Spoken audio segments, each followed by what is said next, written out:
दतिया ने बीजेपी को सच में दांती काट लिया है। यूं ही नहीं कह रहे हम। उपचुनाव हारने के बाद बीजेपी ने जो किया है उसको देखकर पूरा मध्य प्रदेश भी यही कह रहा है, और इसीलिए हमने अपने थर्मामीटर को आज मध्य प्रदेश की तरफ घुमा दिया है। थोड़ा एमपी का भी तापमान माफी लेते हैं आज। भाई साहब, चुनाव हारने के बाद आमतौर पर पार्टी क्या करती है? नेता सामने आते हैं, कहते हैं हम हार की समीक्षा करेंगे, कार्यकर्ताओं से बात करेंगे, जनता का फैसला सिर आंखों पर। लेकिन दतिया में बीजेपी ने कहा समीक्षा बाद में, पहले पूरी टीम को हटाओ।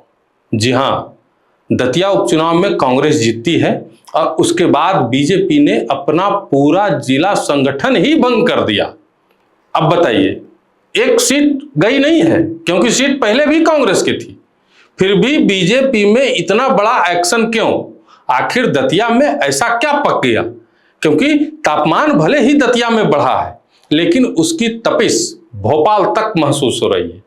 इस चुनाव में कांग्रेस के घनश्याम सिंह ने बीजेपी के आशुतोष तिवारी को करीब 6000 के अंतर से हरा दिया। कांग्रेस ने बीजेपी से कोई नई सीट नहीं छीनी है।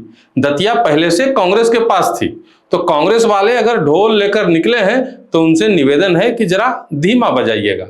अभी दतिया जीते हैं, भोपाल बहुत दूर है, लेकिन इस जीत को मामूली भी मत समझिए, क्योंकि बीजेपी इस सीट को वापस लेने के लिए अपना पूरा जोर लगा रही थी।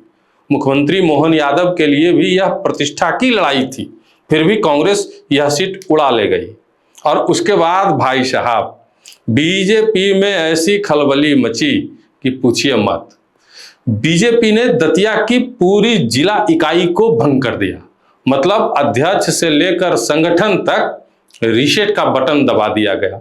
अब भाई साहब, राजनीति में जब हार के बाद पूरी टीम ही बदलनी पड़ जाए तो सवाल ईवीएम से नहीं, अपने ही ड्रेसिंग रूम से शुरू होता है। और वही हुआ। चर्चा उठी कि क्या बीजेपी के अंदर ही सब कुछ ठीक ठाक नहीं है? क्या कुछ नेता उम्मीदवार से नाराज थे? क्या चुनाव में अंदर से खेल हुआ? बीजेपी की अंदरूनी समीक्षा के बाद ऐसी खबरें भी सामने आई कि जिन लोगों पर पार्टी विरोधी गतिविधियों का आरोप है उन्हें नई जिला टीम से बाहर रखा जा सकता है। अब कांग्रेस के लिए इससे अच्छी स्थिति क्या होगी? सामने वाली पार्टी से चुनाव जीते और चुनाव हारने के बाद सामने वाली पार्टी अपने ही लोगों से पूछने लगे कि भैया वोट कांग्रेस ने काटा या आप ही काटा है। यही कांग्रेस को राजनीतिक मसाला मिल गया। अब राजनीति में विपक्ष को इससे अच्छा मौका कहां मिलता है?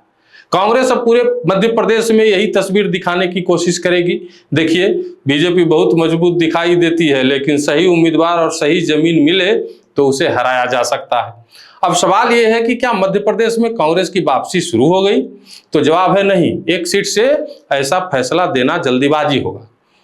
यही गलती कांग्रेस करती रही तो फिर आगे भी नुकसान होगा, क्योंकि उपचुनाव और पूरे विधानसभा चुनाव में जमीन आसमान का फर्क होता है। एक सीट पर पूरी पार्टी की ताकत आप लगा सकते हैं, लेकिन विधानसभा चुनाव में सैकड़ों सीटों पर उम्मीदवार चाहिए, बूथ चाहिए, कार्यकर्ता चाहिए, और सबसे जरूरी अपने नेता एक दूसरे की टांग खींचने की बजाय बीजेपी की कुर्सी खींचे। और यही असली परीक्षा भी है, क्योंकि मध्य प्रदेश में कांग्रेस की कहानी में कई बार ऐसा हुआ है कि मुकाबला बीजेपी से चल रहा होता है और अचानक कांग्रेस के अंदर भी एक अलग मुकाबला शुरू हो जाता है।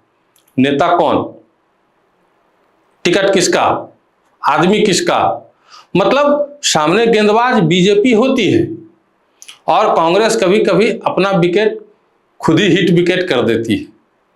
दतिया ने कांग्रेस को एक मौका दिया है, इस बार हिट विकेट मत होना। दतिया बता रहा है कि संगठन तभी काम आता है जब उसके अंदर एकता हो, वरना पोस्टर पर 100 नेता दिखाई देंगे और बूथ पर वोट कहीं और निकल जाएगा। अब यह सिर्फ एक उपचुनाव का रिजल्ट है या 2028 से पहले कोई बड़ा राजनीतिक संकेत? क्योंकि राजनीति में कई बार छोटी सी सीट बड़ा संदेश दे जाती है।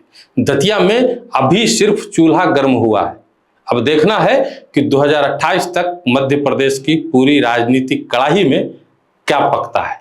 आपको क्या लगता है? कमेंट में जरूर बताइएगा।